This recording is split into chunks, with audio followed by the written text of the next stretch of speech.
வீடியோவில் நீங்கள் என்ன பார்க்க போகிறீங்கன்னா, சிஎஸ்கேக்கும் ஆர்சிபிக்கும் நடக்க போகிற மொதல் மேட்ச் அன்றைக்கி. ஸோ சிஎஸ்கே வந்து மெயின் ஸ்பின்னர்ஸாக யாரை வந்து கன்சிடர் பண்ணி விளாட வச்சா நல்லாயிருக்கும், அதுதான் இந்த வீடியோவில் பார்க்க போகிறீங்க. வாங்க ஸ்ட்ரெயிட்டாக வீடியோக்குள்ளே போகலாம்.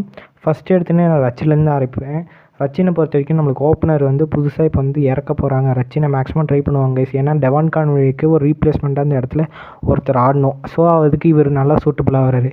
இது இல்லாமல் இன்னொரு ஆப்ஷன் வச்சுருக்காரு. என்னென்னா பார்ட் டைம் பவுலிங், அதாவது லெக் ஸ்பின் போடுவார் கைஸ்.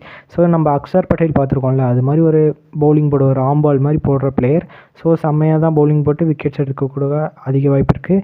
ஏன்னா ஆர்சிபி லைனப்ஸில் மிடில் ஆர்டர் வரைக்கும் ஒரு டாப் 5 வரைக்கும் எல்லாருமே ரைட் ஹேண்ட் பேட்ஸ்மேன் தான். ஸோ இவர் போகிறனால இவரும் நிறைய விக்கெட்ஸ் எடுக்க வாய்ப்புகளும் இருக்குது. ஸோ நம்பர் 1 இவர். அடுத்தது பார்த்திங்கன்னா தீக்ஷனா எதனால் சொல்கிறேன்னா, நிறைய பேர் சொல்கிறாங்க மோயின் அலியும் சாண்ட்னரும் ட்ரை பண்ணுவாங்க.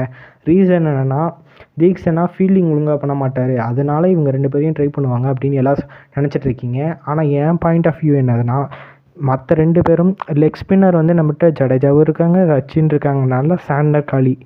ஆஃப் ஸ்பின் ஆப்ஷனுக்கு நம்மளுக்கு வந்து தீக்ஷனா தான் ட்ரை பண்ணுவோம். ஏன்னா தீக்ஷனா வந்து ஒரு மிஸ்ட்ரி ஸ்பின்னர். ஸோ மிஸ்ட்ரி ஸ்பின்னர்னால கொஞ்சம் பிக் பண்ணுறது கொஞ்சம் கஷ்டமாக இருக்கும். ஸோ அங்கே வந்து லெஃப்ட் ஹேண்டர்ஸ் நிறைய பேர் இருந்தால் தான் ஒரு ஆஃப் ஸ்பின்னர் ட்ரை பண்ணால் கரெக்டாக இருக்கும். ஸோ இப்போ ஆர்சிபிக்கு டீம் அகெயின்ஸ்டாக நிறைய டாப் 5 வரைக்குமே எல்லாருமே ரைட் ஹேண்ட் பேட்ஸ்மேனால, ஸோ அதனால் ட்ரை பண்ண வேணாம் மொயின் அலி. ஸோ இவருக்கே போகலாம். ஆனால் இவருக்கு பதிலாக சப்ஸ்டியூஷன் ஃபீல்டிங்கை யாரோ மாற்றினாவது பரவாயில்ல. அப்படி பண்ணால் இது நல்லாயிருக்கும். இல்லைனா இவர் வந்து ஃபீல்டிங் இம்ப்ரூவ் பண்ணால் அதான் நல்லாயிருக்கும்.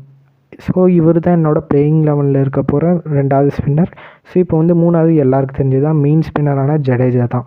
ஸோ இவர் வந்தாலே மேக்ஸ்வெல், விராட் கோலி இந்த மாதிரி பெரிய விக்கெட்ஸை எடுத்து தூக்கிட்டாலே போதும், நம்ம கேமுக்குள்ளே ஈஸியாக வந்துடும். ஸோ இந்த ஆர்சிபி சிஎஸ்கே மேட்சஸில் மெயின் விக்கெட்ஸை நீங்கள் பார்த்தீங்கன்னா ஆர்சிபியில் ஃபேஃபு, விராட்டு, மேக்ஸ்வெல் இந்த 3 விக்கெட்டை மட்டும் எடுத்துட்டோன்னா மற்றவங்களாம் டக்குன்னு உழுவாங்க தான் நினைக்கிறேன். ரீசன் என்னென்னா, மற்ற மிச்சிருக்க பிளேயர்ஸ்கெல்லாம் அந்தளவுக்கு ஸ்பின்னை ஆட தெரியாது. ஸோ இவங்க 3 பேரும் நல்ல experience player plus spin hitting batsman கூட. அதனால் இவங்க 3 பேரும் நல்லா ஆடிடுவாங்க. மற்ற பிளேயர் கொஞ்சம் தடுமாற அதிக சான்சஸ் இருக்கும். இதில் ஃபேஃப் வந்து இது அவரோட ஹோம் கிரவுண்ட் மாதிரி தான் சொல்லுவோம். ஏன்னா எத்தனை வருஷம் நம்ம சேப்பார்க்லேயே விளாண்ட பிளேயர் அவர் ஒருத்தர் தான். ஸோ அவர் விக்கெட் தான் ரொம்ப க்ரூஷியலாக இருக்கும்னு நான் எதிர்பார்க்குறேன். ஸோ பார்ப்போம் என்ன நடக்க போகுதுன்னு.